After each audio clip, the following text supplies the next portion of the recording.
Hello and welcome to the Scotland Rugby News Podcast with me, your host, Bruce Aitchison from Happy and Egg-Shaped, and him, the man with the words, the one and the only Gavin Harper, editor extraordinaire. Hello, sir. How are you? Yeah, not so bad, Bruce. Another busy week in the world of Scottish rugby, but all good. How are you? Yeah, good. Tired and emotional, but not much new there. Yesterday was a big day.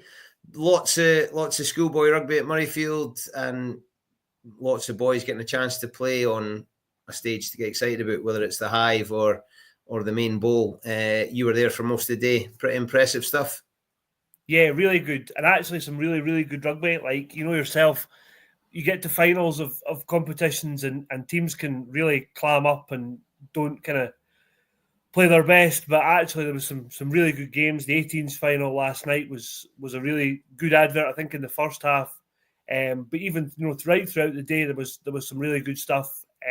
And actually, we spoke to some of the coaches and the players and stuff after, and like it's great to see that. And you get a wee bit lost in what, particularly what I do, the enthusiasm for people playing on like that pitch and seeing what it means to kids to still play on Murrayfield and like it was great. So no, it was a really good day, and I thought the crowd for the 18s final last night was pretty encouraging as well.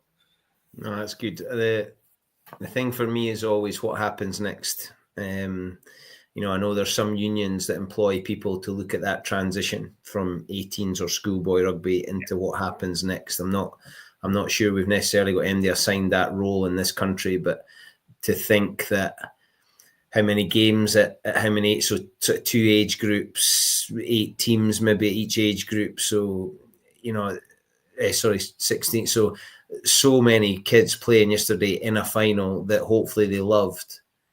I'd love to know how many of them follow through to playing in club rugby in Scotland. There's standouts always that will become academy players, and whether they become pro players or not, the next 3 or 4 years will decide. But you'd love to think that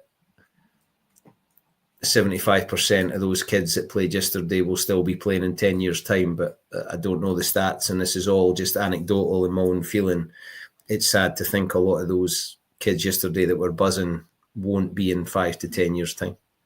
Yeah, and that's it. And now that's the challenge, isn't it? It's finding a place for them to play and making sure that as many of these kids as possible come through and, as you say, at very least have decent club careers. Because, the talent's clearly there.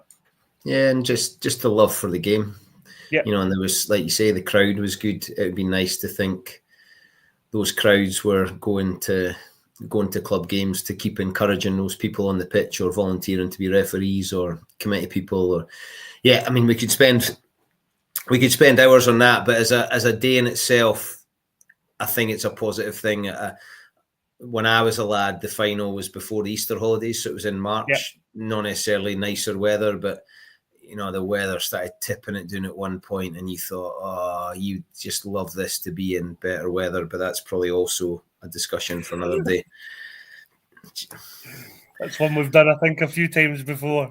Yeah, I know you can't get summer rugby in schools, but geez, it would be nice to see those kids expressing themselves with a dry ball and a nice paddock and yada yada. But hopefully, memories made forever. Whether they won or lost, they got to play at the Hive or Murrayfield, and that's a pretty cool thing. So big fella, I'm not going to let this one slide. Ilona Mayer is coming to these shores. Unreal, absolutely unreal. Like, I know that's costing money. We all know that's costing money. I don't know where that money's coming from, and as long as it's all kosher, I don't think we need to mind. But for getting eyes on not just rugby but women's rugby inspired. Yeah, totally. Like, it's a great signing from a marketing point of view. And from a rugby point of view, nobody really knows what to expect because we've seen her play sevens. You probably watched her dancing with Dancing in the Stars. So people know. Yes, I did. Kind of what the character that they're getting, but from a rugby point of view, there's a lot of unknowns. What where will she play? Will she be as good as she is in sevens? And from a Scotland point of view, and a Bristol, hat on, how do you fit Meryl Smith, Emma Orr, and Alona Mayer into potentially two positions? Look, it's a great thing, and when you get your new gig as Bristol Bears media person, you can follow them about and tell us all about it. I've no broke that one with the Home Office yet. That's at the moment, that's purely between you and I, right? 3 months living in Bristol. Yeah, just you keep that one to yourself at the moment.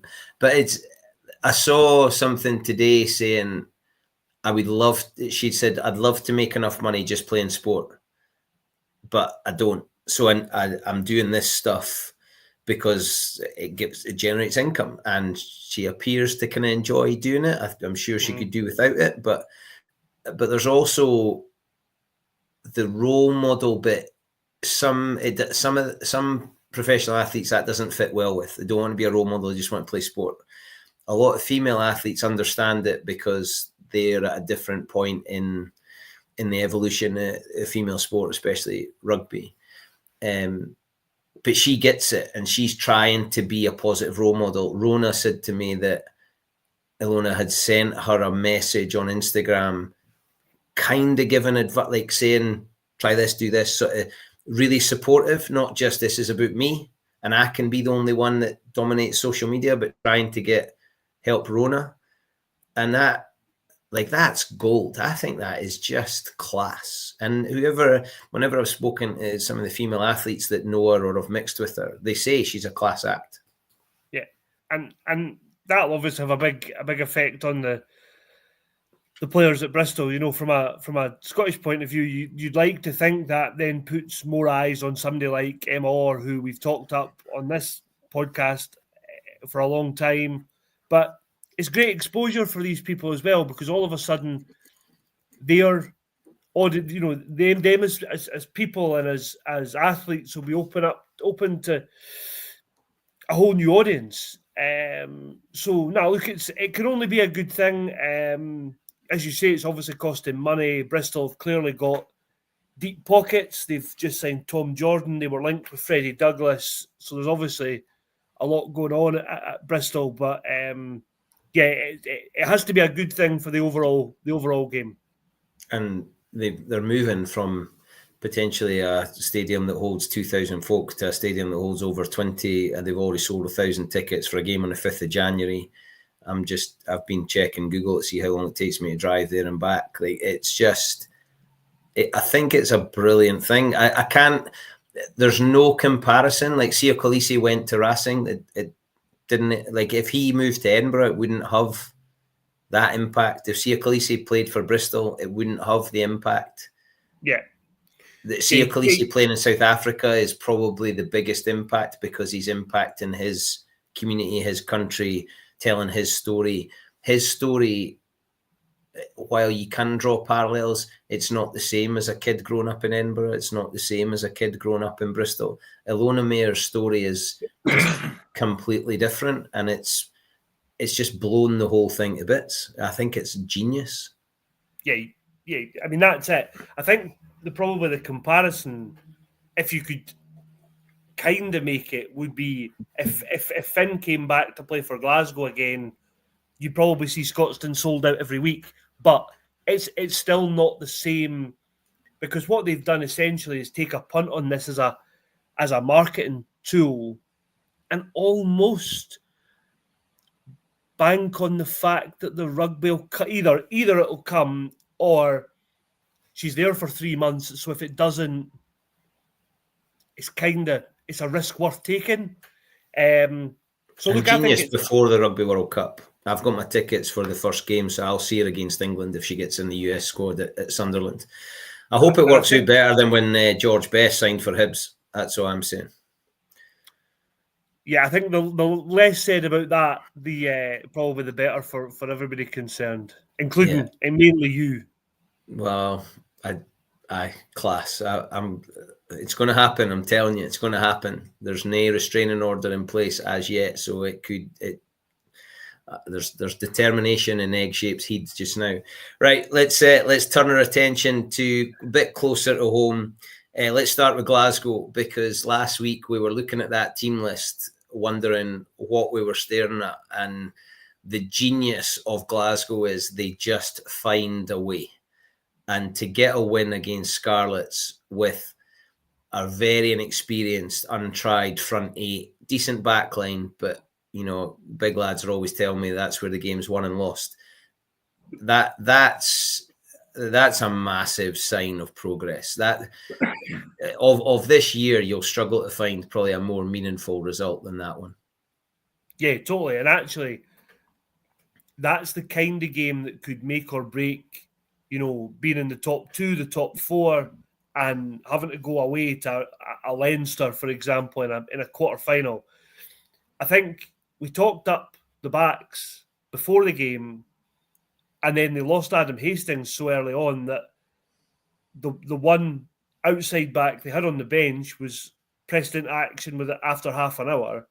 So actually, the whole thing sort of was going against Glasgow, we just said at that stage. And yeah, as we talked about somebody like Ali Miller, Jack Mann, these guys just gave the absolute everything that they could, and it was good enough just to get them over the line. Look, there was some pretty big performances, but I think that, as we touched on last week, that's the level that Franco's got them to, that they now deliver that consistency of performance. And I think if there was one thing, he wouldn't admit it, but at least not publicly, but if Sean Everett could take one thing that Glasgow have built over the last couple of years, it's bound to be that level of consistency and the depth across the squad that almost means you kind of guaranteed a level of performance, and it just was good enough to get Glasgow over the line. There's obviously a desire for boys as well, right? I might not get a shot, so when I do, I've got to make the most of it. And some of those players they're not going to jump ahead of Scott Cummings or Dempsey or Darge, or they're not going to jump ahead of those boys. But maybe if there's a doubt, or there's the rotation for Scotland players needing to be rested 1 in every 5, maybe they've jumped ahead of the person that was maybe second in line. I think it's an amazing thing. I bumped into Franco yesterday when I was at Scotstoun, and the guy, I think he's consistent is probably him. Have you ever seen him go up or down? He just appears to be, I don't know if he's a robot or what, but he just appears to be on this even keel the whole time. I think I've seen Franco show a modicum of emotion once, and it was when Glasgow had just beaten his old team, the Bulls, to win the URC.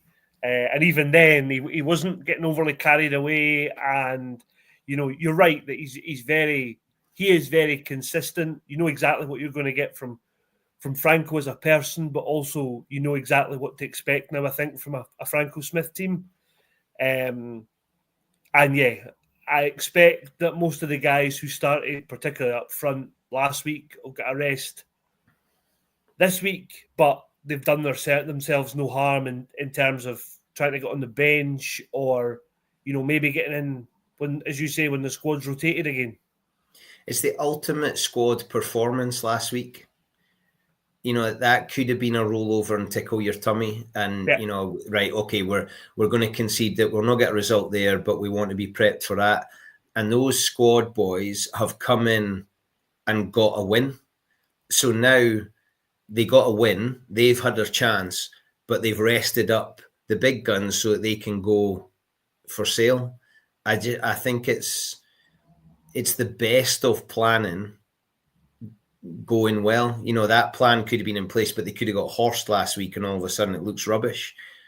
They've made the plan. Those boys have fronted up, and I hope this doesn't come across that I'm doing these guys a disservice. They're professional rugby players, but I was having to Google who they were. Some of them, I knew nothing about their background. I knew who they were or what position they were, but they didn't come with any pedigree. So, but that's now building. They're making themselves more attractive, and their teammates must have been absolutely buzzing that, these boys have got it. That I just think it's gold. And to look at Sale, like you say, Sale, I would imagine they're now going full Buna against Sale and give it a crack. Why wouldn't you? You're at home, might as well get off to a starter and see how it goes.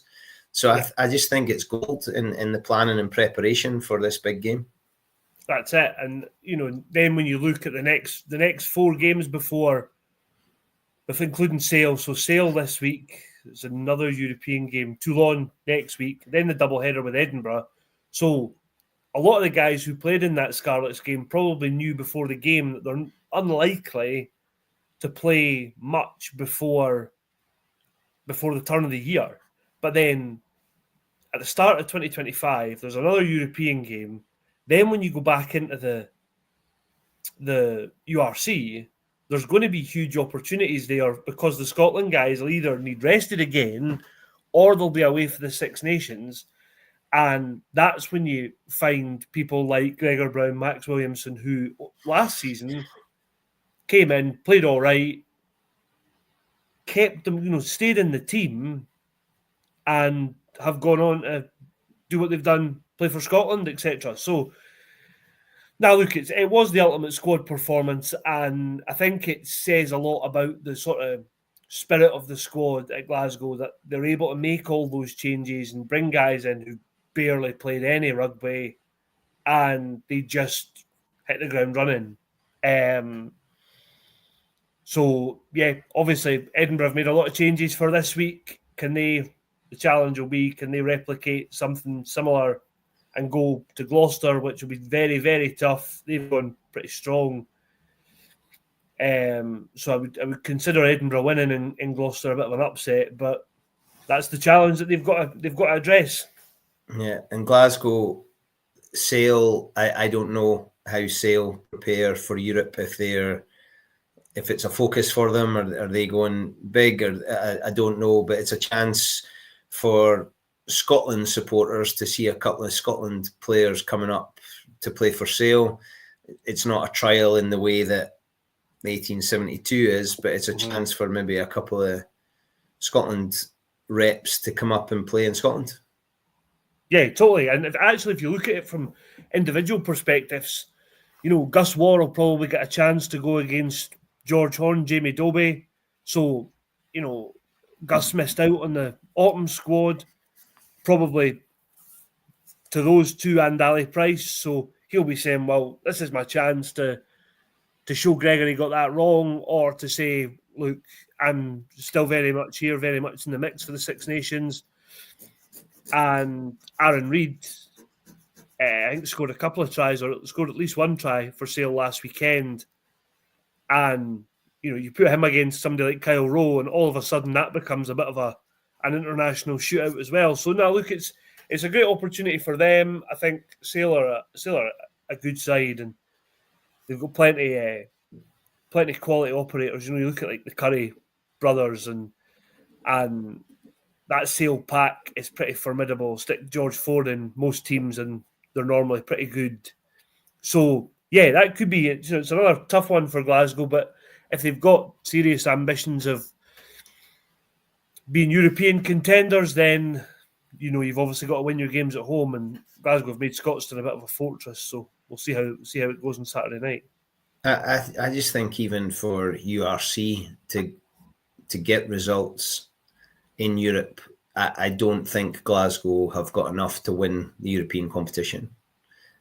I could be wrong, because I didn't think they had enough to win the URC. So I'm definitely happy to be proven wrong in that case. But to the confidence that's in this squad just now, I don't think the confidence would necessarily take a dent, but to beat Sale at home, to go to Toulon, how do they go to Toulon? Do they go full Buna, or do they concede a little bit to Toulon? I don't know. I think it's an amazing opportunity to roll into the 1872 off the back of a really promising sort of 4-week spell from coming out of the autumns, turning one in with a team that they picked last week into 2 European games. I know that things can change, and but the momentum is there's the potential momentum for Glasgow to get to 2025 in a really healthy state. Yeah, and then if you look at that from a wider context and say, well, the Scotland guys have gone Australia, a rest. If they can then string together 2 European wins, whatever happens in the 1872 Cup will happen. Then you're not a million miles away from the Six Nations, and some of these guys could be absolutely flying. But that's a long way off. Easy to talk about on the 5th of December. If Glasgow can produce 2 wins in the next 2 weeks, Franco's talked about them making a bit of a statement in Europe, and that would go a long way to do that. Beat Sale, beat Toulon away, and not only are you right in the mix for the knockouts already, but people would start to kind of, I think, really take notice. I think, I watched the video. Premier Sports, obviously now the broadcaster, were advertising some of their pundits' picks for the Champions Cup. And Glasgow were a lot of people's dark horses, which almost feels insulting to the team that's won the URC. How can you still be a dark horse? And I get the point that they maybe don't have the squad depth of somebody like a Toulouse or a Leinster. But, Glasgow's team's pretty strong. And it would maybe make people sit up and take notice more if they were to get a couple of wins this side of Christmas. See, I thought you were going to make a different point there. When you said there were a few folks dark horses, I thought you were going to say that doesn't make them dark horses, because that's what's in my head. Like, we can all pick. We could say Leinster and Toulouse. Like, it doesn't take much of a rugby expert to pick the biggest names. But then totally to go, so if they've said sort of 3 names and then Glasgow's their 4th, they're not that dark a horse. To me, they're in people's thoughts. And I think maybe just I, still have a bit of the sort of poor relation attitude to it, that, but we're still this, even though you're right, actually, URC champions. Yeah, that's URC champions, and that's not, that league for a long time got ripped to bits. It's got the South African teams in it now, and no the South African teams that started in it. It's got the South African teams in it. It's got, it's got Leinster and Munster in it, and Glasgow did it the hard way. So yeah, I think you're right. I think maybe I need to wake up as well to that. But, you would never have described the Munster team with Doric O'Callaghan and Paul O'Connell and Anthony Foley and Peter Stringer and Ronan, or Leinster with Brian O'Driscoll and all his pals as dark horses.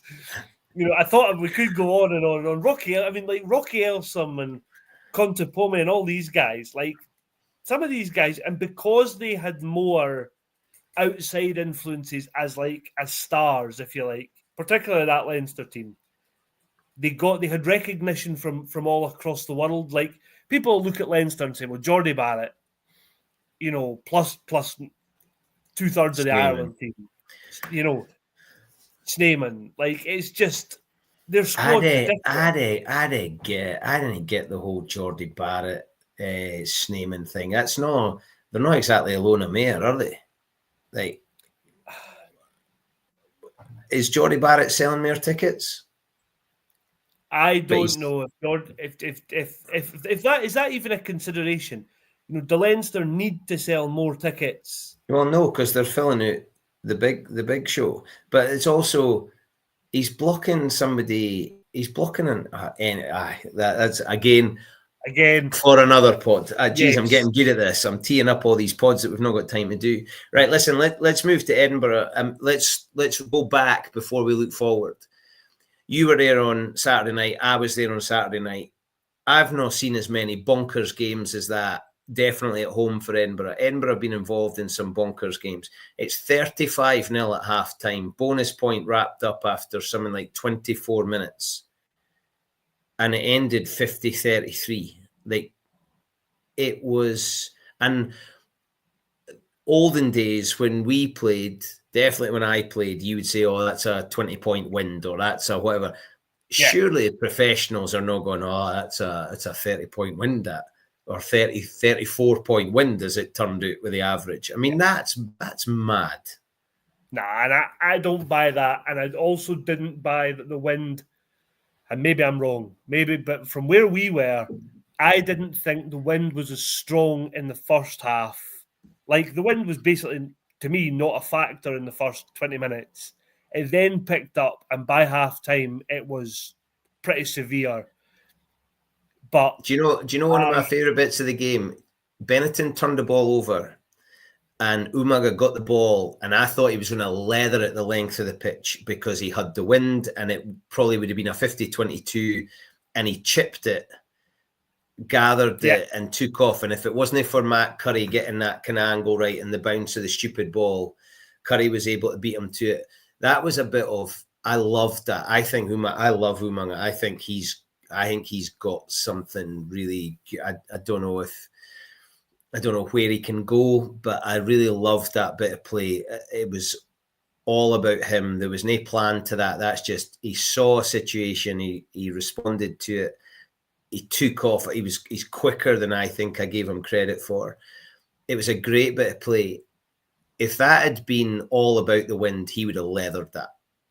Yeah, totally. Exactly that. And I think from an Edinburgh point of view, were they lucky in the second half? I think probably, but I think to give them credit where we've not given, where they've rightfully been criticised earlier in the season, to give them credit for the last sort of 15, 20 minutes, they wrestled that game back and managed to get over the line.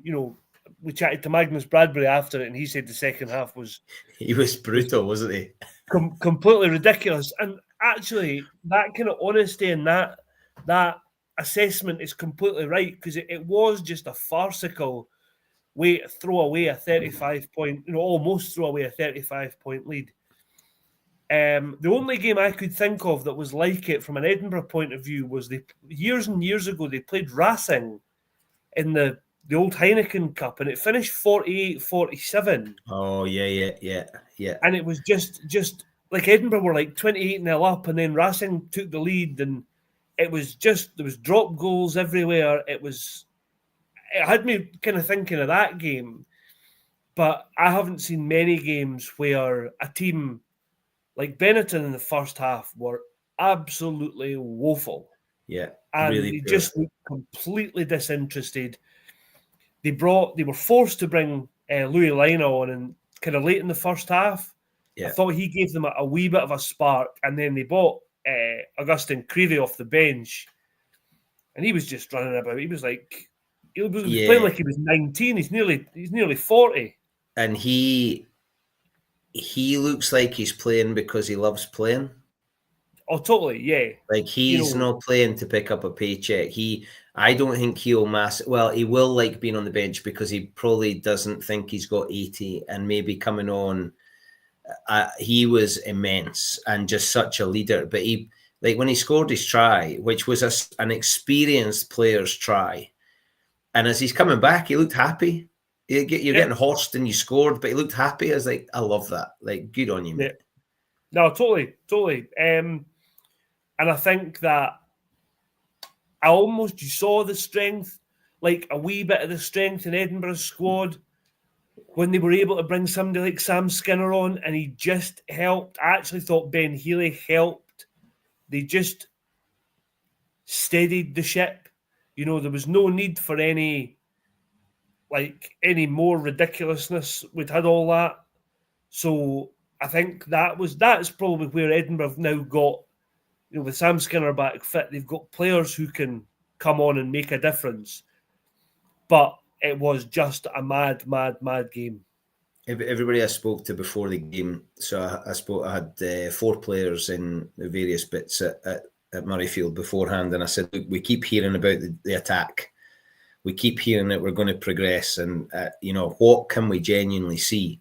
Duan's first try, I think Duan, Darcy, Wes touched the ball more in that sort of first 3 or 4 minutes than they've touched it in games. And to go from there to there, and you top of the moon might be able to help me out with this one. When was the last time you saw Duan score off a 2-on-1 for Edinburgh? I mean, it was everything you've practiced since you were 11 years old. Square up, put that guy in space. He's fast and will run and score. It looked easy. Now, some of that, Benetton, I don't know what they were up to, but Edinburgh haven't done that, and they did. And some of the rugby, and Duan should have scored a second, but he went for it with one hand, and they cut Benetton open. And I was beginning to think, wow. And then you get to 24 minutes, you're 28-0 up. You're thinking, we're staring at a 60-pointer here. Yeah. And more. And I think that, yeah, exactly. And that's probably yes, Edinburgh won. Yes, they scored 50 points. But, like, look at Glasgow. Glasgow went to Cardiff, put 50 points on Cardiff. And I'm sure, we spoke to Scott Cummings after it, and he said, look, that was pretty rubbish.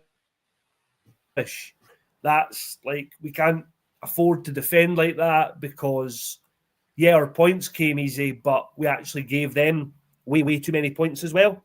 And that's the level Edinburgh have got to aspire to. Otherwise, they'll be the other Scottish team. So, yes, they scored 50 points. Yes, they won the game, and they got 5 league points.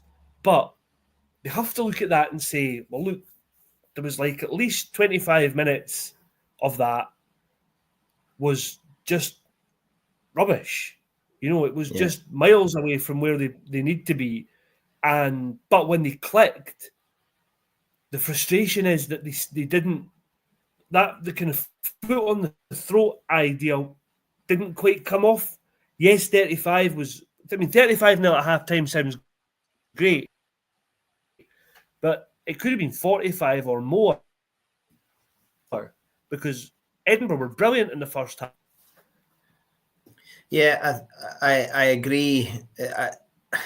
Edinburgh taking chances or creating chances hasn't necessarily been something that's come easy. They definitely took a percentage of their chances. It was defensively in the second half. They didn't really have to defend in the first half. But in the second half, they had to defend. And I spoke to Michael Todd, defence coach, after, and he was pretty gutted.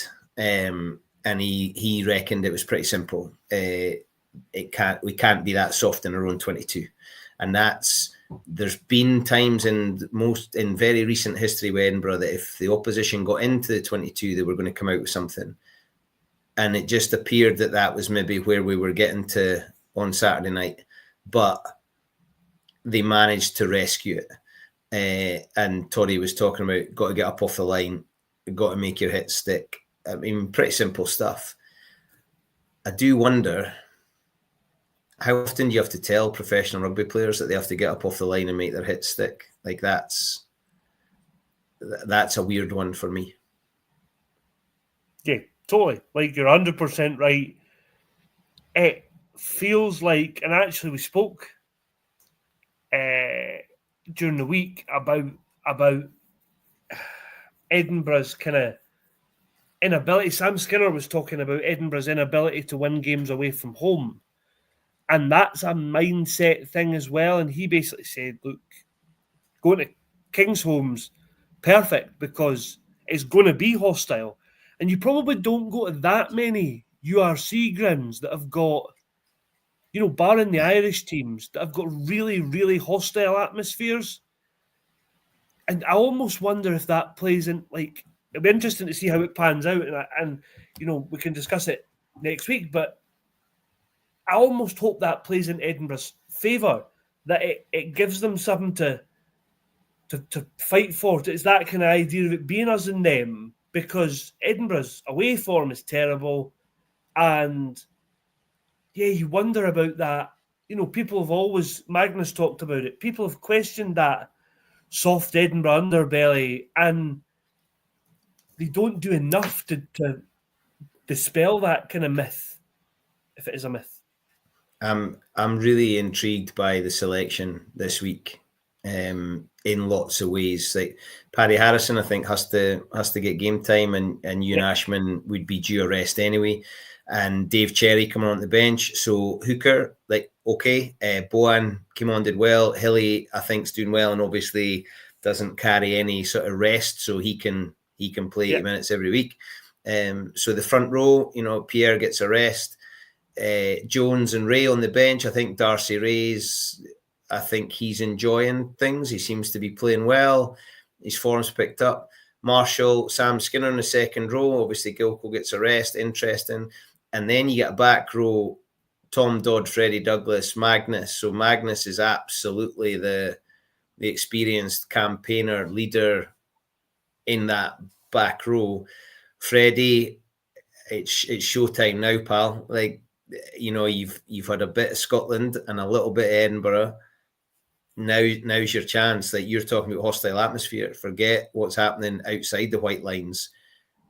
Like, if I'm a Gloucester back rower that's been round the block a wee bit, or a second row, and that national coach is saying this kid's world class, oh yeah, boy. Now maybe that doesn't happen anymore, right? Maybe the professional game, that's gone, but I hope he goes well, right? I hope he goes well. I hope he generates turnovers. I hope he slows the ball down. I hope he's a nuisance. Tom Dodd, got a bit of Scotland Day, so there, and that forward pack on paper, back to the on paper team, you would have picked ahead of the Glasgow forward pack last week.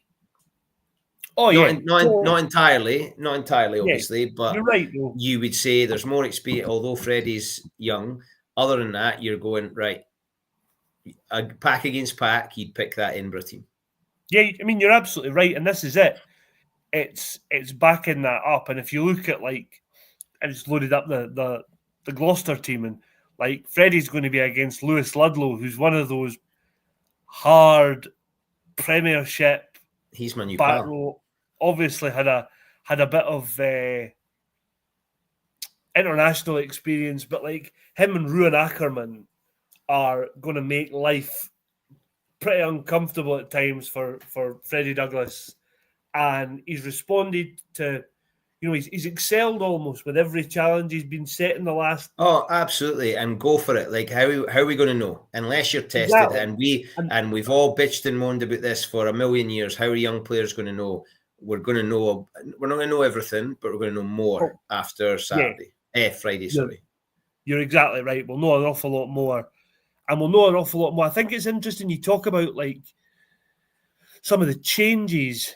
I think the consistency in some of the selections is arguably just as interesting. Like, it would be easy to roll out Ben Healy, Matt Scott, and somebody else in the midfield and say, well, look, we've just made 12 changes, we've made 15 changes, whatever it might be. Because this looks a pretty tough ask for Edinburgh. But to keep Ross Thompson, Mosese, and Matt Curry together, and Wes says to me, look, this looks like basically the spine of our backline, and we know Wes is probably not going to get a rest until Harry Patterson's fit. So that midfield I talked about last week, Sean needs to settle on a midfield. It looks like already he might have done that. And does this give two guys who don't come under all the rest protocols a bit of a chance at, stringing 4 or 5 games together? So, while I love Matt Scott, I would love to see these pair have a crack. And Matt Scott's the ultimate squad club man. Wants things to get better. He'll be a mentor to these guys. And I think Matt Curry's coming into something. And on your point about 4 or 5 games, I would love to see Matt Curry get 4 or 5 games at 13, not 4 or 5 games, sometimes at 12, sometimes at 13, sometimes on a ding-a-ling. I would like to see him play at 13. Yeah, and again, that's why I'm encouraged at the fact that he's, you look at the wings and Edinburgh, both metaphorically and physically, Edinburgh looked light on the wing this weekend. I'm so pleased Nathan Sweeney's getting to play rugby. I'm so pleased. He's had an absolute stinker. Great guy. I know very little about him in a rugby shirt. I've not seen enough of him, but I really hope he has a cracker. And Ross McCann, who I bump into a lot, and he's loving life being a full-time 15s player. So I hope, I get what you mean. I really hope the two of them are able to have a crack on Saturday. I hope they get ball. The game's still on Friday, but I still on Friday. But I also didn't want them to only get the ball if it's kicked to them or they have to defend a lot, because we'll learn about their ticker. What we won't learn is what they're able to offer. And in the bench, I hope Chico gets a game. I think the kid's, he's not a kid anymore. Geez, Charlie's been around for a while. I hope Charlie gets on. Ben Healy's obviously there. It'll be interesting to see how that manages itself over the next 4 games. Ben Healy and Ross Thompson. Yeah. And I'm delighted Langer's back, because, I mean, he's not played a huge amount either. But then the big talking points are likely, I mean, I hope the Premier Inn in Gloucester has got a larger bed for Big Carmichael, because, geez, he'll be sleeping with his feet out the window. And Liam McConnell to get his first game. His old man will be delighted. But Liam, go for it. Big McVee's he's been nominated for top 4 player of the month at Doncaster. Freddie's getting a game. Carmichael, McConnell on the bench for Edinburgh. There's things moving. Yeah, there is. And look, Edinburgh clearly feel a way about Rob Carmichael, because they've let Jamie Hodgson go to Bristol for a couple of months. So there's clearly big expectation there. Cenk Edinburgh let me go to Bristol for a couple of months. I hope January time. I hope that for everybody's sake, particularly yours, that somebody there steps in. If it's not Mrs. Egg-shaped, I hope the authorities step in, to be honest. That's harsh. Where were we? Rob Carmichael, yeah. And Ilona Mayer signed for Bristol. That's where we were. Let's get back to that. Liam McConnell was good for the 20s, and I actually was impressed with the physicality and stuff that he brought for the A team. I get it. I know they were playing Chile, and I know it's so hard to judge, but he looked the part at that kind of playing a senior international side.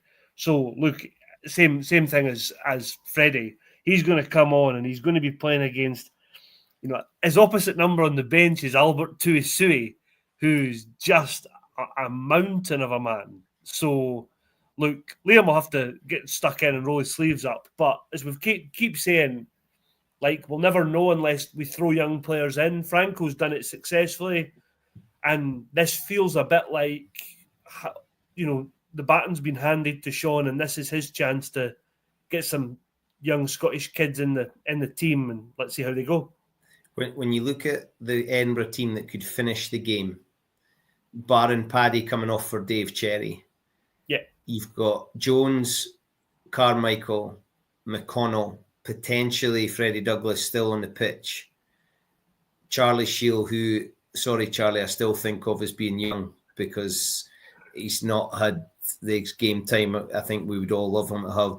Nathan Sweeney still feels young. Ross McCann isn't, but still feels young and he's new.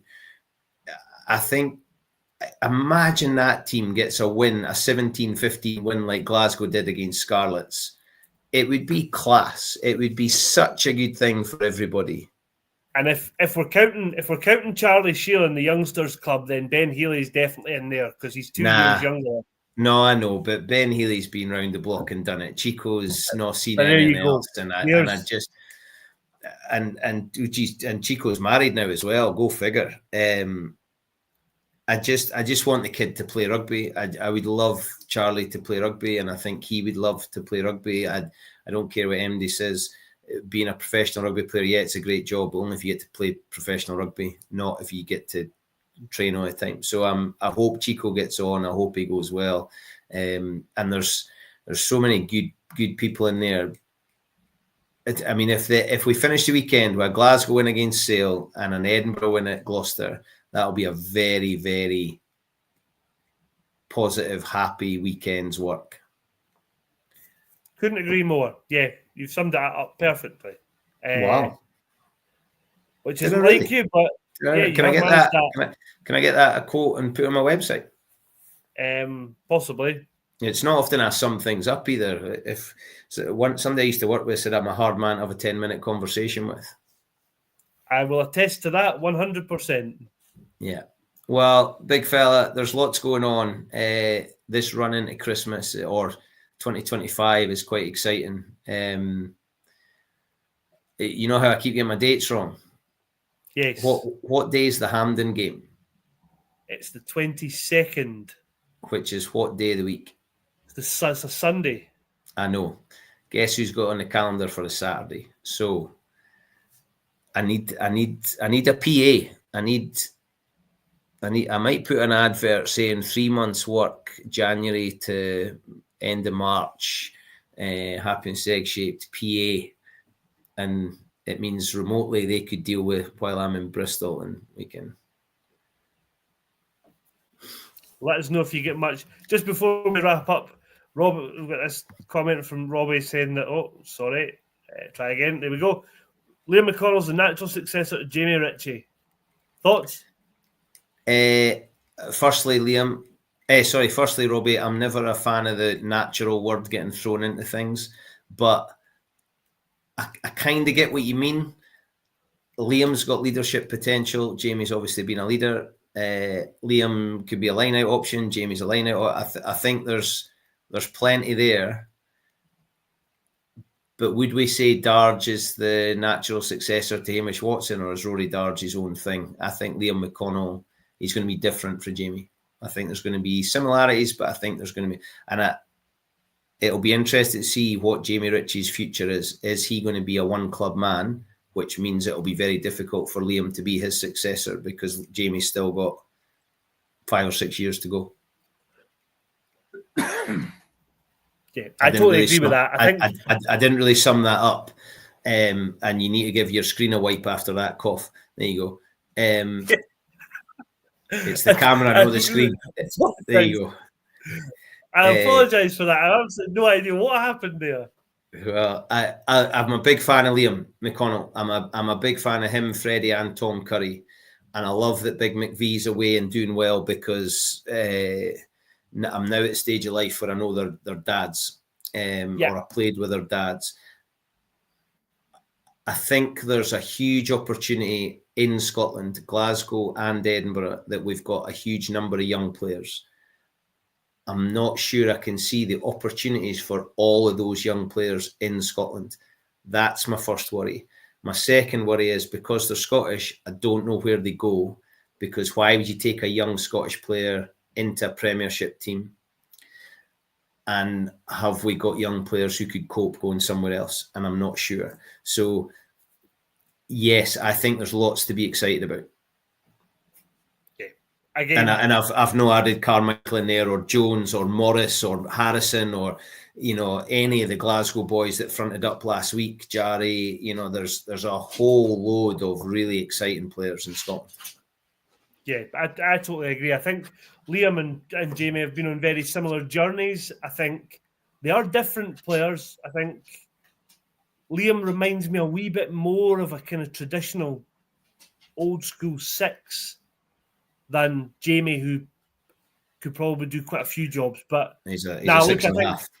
Yeah, I think they are. Jamie was once the bright young prospect. Now Freddie and Liam are in that, and Tom Curry are in that kind of boat. And let's hope that they get the opportunities that Jamie got.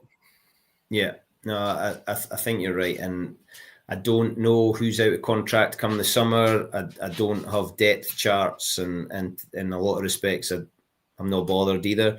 I just opportunities come. Darge went along the road, and all of a sudden he's Scotland captain. Opportunities will come. It's just how do we create as many as possible, and that's my concern. And that'll be, I think, David Nucifora. I hope he's looking at not necessarily depth charts, but eligibility charts and saying, right, Freddie Douglas, if he is it, he needs to play. Paddy Harrison, if he is it, he needs to play. Liam McConnell, Tom Curry, McVie, right, how do we get them to play rugby? Because it doesn't matter that they can run faster or lift more. How do we get them to play?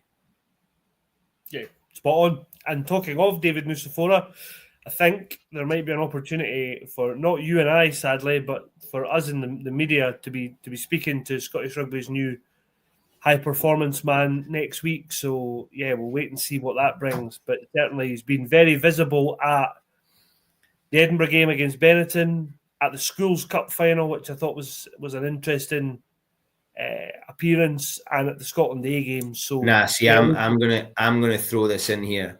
I think everybody should be at those school games. I think they should be en masse at those school games.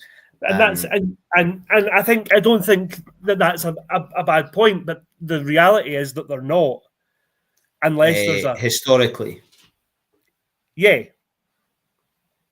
But and there are some, there are some great supporters in there and people who realise just by being there is important.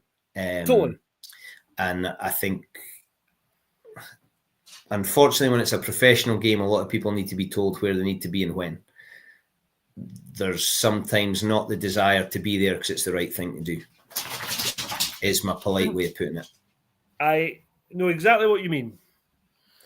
I just think there's some things that should just be not even an expectation. It's just what you do. Yeah. No, anyway, I'll get off my soapbox. Big fella, always a pleasure. £18 for 12 months. Get involved, sign up, or there's a deal on £4 for 4 months.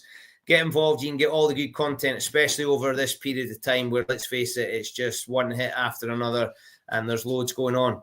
He was Gavin Harper, editor of Scotland Rugby News. I'm Bruce Aitchison from Happiness Egg Shape. We'll see you all next week. Look after yourselves and have a wonderful weekend. Speak soon.